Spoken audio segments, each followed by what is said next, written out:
Isang sinkhole ang nadiskubre ng mga otoridad sa Pasay City nitong linggo, April 14.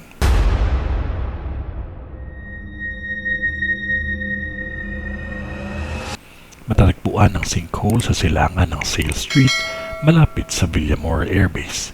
Nasa pagitan ng sinkhole ng Gates 4 at 2 ng naturang Air Base. Pansamantalang sinarado naman ng mga tauhan ng MMDA ang apektadong lane para maiayos ito.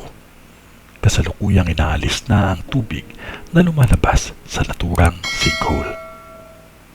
Ang sinkhole ay karaniwang isang butas sa lupa dahil sa pagguho at pagkakaroon ng tubig.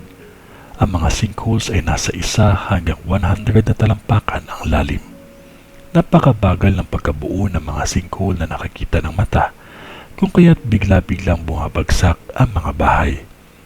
Ito ay lubhang delikado kung ito ay mangyayari sa mga lugar na napakadami ang populasyon.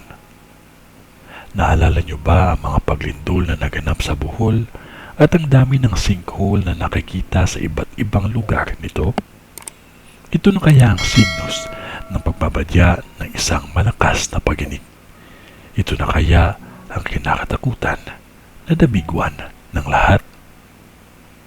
Kung ano man yun na wala pa ding makakatalo sa taimtim na panalangin natin sa Diyos Amang makapangyarihan sa lahat. Kaya magtiwala lamang po tayo sa Kanya kasi mahal niya po tayo. Sa ngalan ng Diyos Ama, ng Diyos Anak, at ng Diyos Espiritu Santo. Amen.